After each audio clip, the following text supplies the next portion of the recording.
Thank you, Nadeem, for that update. Well, that was a special report that was compiled by India's NDTV and we at News First. Now, now let's take a look at the results that we have been carrying out on the poll for with regards to the participation of whether or not Sri Lankan cricketers should take part in the IPL. Now, you, our viewers, were able to take part via our website, that's www.newsfirst.lk, and also via our SMS hotline, that's 7788. Now, taking a look at the results, we can see that 75% of those of you who have given us your feedback indicate that Sri Lankan cricketers should not take part, while there is, of course, 25% who have indicated that Sri Lankan cricketers should take part in the IPL. The results, once again, 75% of those who responded to our polls have indicated that Sri Lankan cricketers should not take part in the IPL, while 25% have indicated that Sri Lankan cricketers should take part in the IPL. On to other local stories, leader of the opposition and the United National Party, Ranil Wickremesinghe, attended a public awareness campaign held in the Kiribathgoda town today.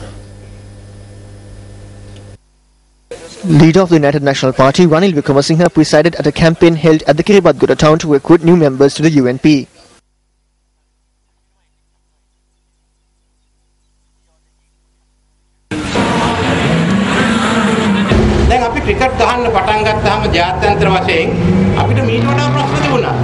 Earlier, there were so many problems when we started playing international cricket. There were camps in Tamil Nadu. Tigers were brought to these camps, given weapons and sent to Sri Lanka. We played cricket everywhere. We played in India and Pakistan because the world was with us. But what has happened today? We have been told not to come to Chennai for the IPL. We have to face this problem because the government of Sri Lanka did not implement the LLRC report. If a decision is made under the Grenagles Declaration and the Commonwealth that we did not implement the LLRC report and violated human rights, then we will not be able to join any sport.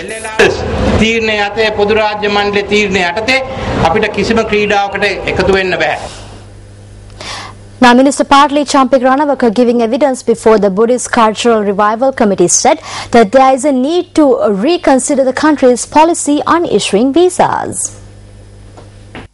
The first session of the hearing of evidence of the Buddhist Cultural Revival Committee took place today. The committee is chaired by 8 Buddhist monks. When we need to travel to India, we have to make a payment and wait in line at the High Commission to obtain the visa. However, Indians traveling to Colombo can obtain their visa online or at the airport. Although we say that hundreds of thousands of tourists arrive in the country, it is evident that they are occupying places in our economy. On one hand, our businesses are banned in Tamil Nadu. On the other hand, we are laying the red carpet for the economic refugees. We can see that this could have a negative impact on the future of the country.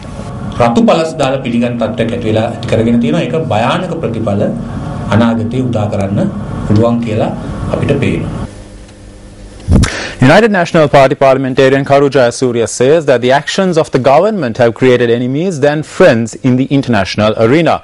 Jayasuriya made this statement while joining the public awareness campaign held in the Kalaniya electorate to recruit members to the UNP. Another phase of the campaign to recruit new members to the United National Party under the theme From Village to Village, House to House began in Palyagoda.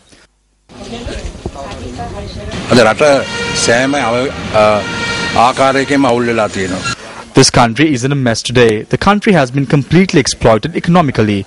We have become a nation that is in debt. There is no law, fairness and justice in the country. Today we have more enemies than friends. What we saw recently is a result of that.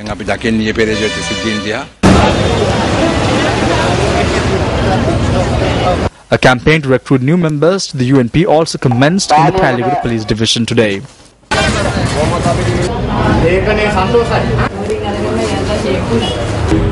Now the government has commenced a campaign to create a blue movement to stop the green movement.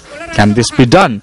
We are reminding the government that this emerging green movement cannot be stopped by a blue movement because the government is moving away from the people. Speaking at an event in Beliatta, United National Party parliamentarian Sajith Premadasa said that the opposition is prepared to render its support to save the country that is in a dangerous situation with regard to its foreign policy. The event was held to present interest-free loans to 131 self-employed women in the Medagoda area in Beliatta. දැන් cricket සම්බාධක වැටලා තියෙනවා. අපේ රටේ ක්‍රීඩකයන්ට චෙන්නයි වලට ගිහිලා cricket ගහන්න තහනම්. Now there are sanctions imposed for cricket. Our cricketers cannot go to Chennai and play cricket. What will happen if the Europeans and Americans decide to boycott our export products? What will happen if individual countries impose sanctions? Individual countries do not need the UN Security Council's permission to impose sanctions. We would like to state that at the time when our country is in danger, the opposition is ready to provide its fullest support to save the country and strengthen international ties. අපි ලබා දෙන්න ලෑස්ති කියන එක අපි මේ අවස්ථාවේදී ප්‍රකාශ කරනවා. The Commonwealth Secretariat said that Sri Lanka's human rights situation will not be on the agenda of the Commonwealth Ministerial Action Group.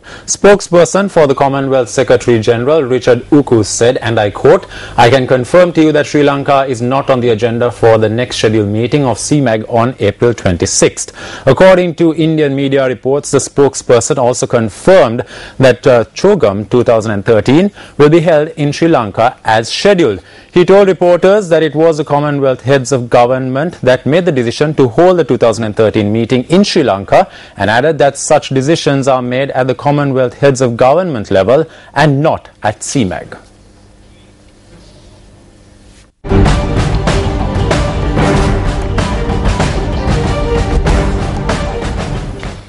President Mahinda Rajapaksa says that in order to overcome the challenges faced by the country, the support of all Sri Lankans living overseas is expected. The President made this statement during a meeting held at Temple Trees with a group of Sri Lankans residing in the United States. The group of Sri Lankans expressed their gratitude to President Mahinda Rajapaksa for steering the country onto the path of development after concluding the 3-decade-long war. The President pointed out that in the face of international challenges, the support of all Sri Lankans working overseas and Sri Lankans obtained foreign citizenship is expected. The head of the state also said that support for investment and development projects is expected from Sri Lankans living overseas. Indian media reports that Prime Minister Dr. Manmohan Singh says Unit 1 of the Kudankulam nuclear power plant in Tamil Nadu will become operational by next month. Dr. Singh gave this assurance to Russian President Vladimir Putin when the two met on the sidelines of the BRICS summit in Durban, South Africa. The Kudankulam nuclear plant has been rocked with controversy, with villagers in and around Kudankulam and factions in Sri Lanka objecting to it, claiming that it would affect them adversely. However, prior to this, the Sri Lankan Atomic Energy Authority said the Kudankulam plant would not affect Sri Lanka. The SLAEA added that this had also been confirmed by the International Atomic Energy Agency.